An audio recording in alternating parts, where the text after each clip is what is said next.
Now, David McCauley is the lead climate change specialist at the Asian Development Bank. He's now live from Singapore after making his way home from these talks again. David, how would you describe the talks again? We compared to Kyoto 14 years ago. Were these more progressive? Was it more intense? Well, things have changed a lot since then. I think the developing world is now the fastest growing source of the greenhouse gases that are causing global warming. So they had been resisting, but now they're stepping up, and by 2020 they'll be part of a new global agreement. The only snag was that it took a day later than scheduled for China and India to agree. What was the tension there? Yeah, it was quite a scene. It went on all night. Finally, 5:30 in the morning, got the agreement after a huddle was held in the middle of the negotiations between China, Brazil, India, U.S., and EU members, and they finally agreed to the wording that India had been blocking, but it went forward. Do you think that that agreement actually was a good step forward, or should they have had more, or was it enough for the time being? I think it's as much that could have been accomplished at this stage. It's a huge step forward. And this is as much an economic agreement as it is an environmental one. It's going to reshape the way both the developed and developing worlds progress, and it'll be a big push for the green economy as we go forward.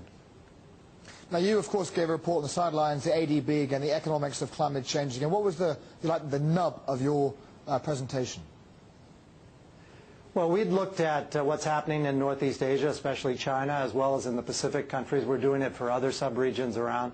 We found that there are low-cost ways of moving forward on reducing greenhouse gas emissions, particularly energy efficiency investments. We also saw that there are huge costs not too far out on the horizon from natural disasters and other adverse impacts from climate change. And all these countries need to begin the steps to make themselves more resilient to that.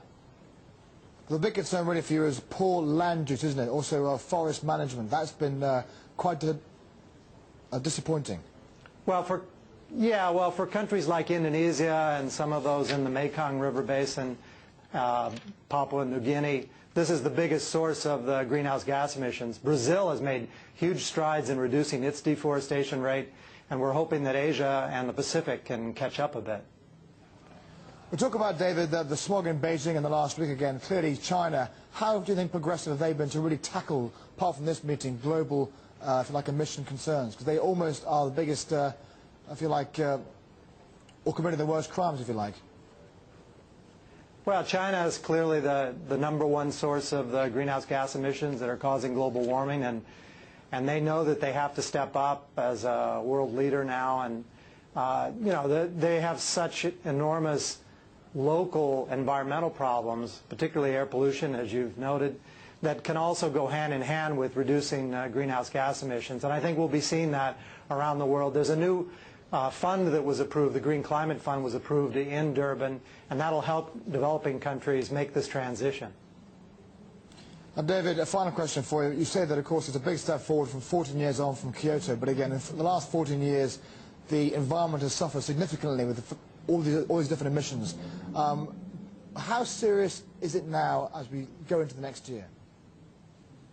It's very serious, and the emissions cuts that were agreed in Durban are not enough to keep us within the maximum 2 degrees increase in temperature Celsius that the science community tells us is the most we can bear without risking, you know, very serious impacts. So there's a level of ambition that needs to be ramped up as we go forward with these talks, and a lot needs to be done more at the national and even municipal and state levels. We're seeing that with Australia's new law.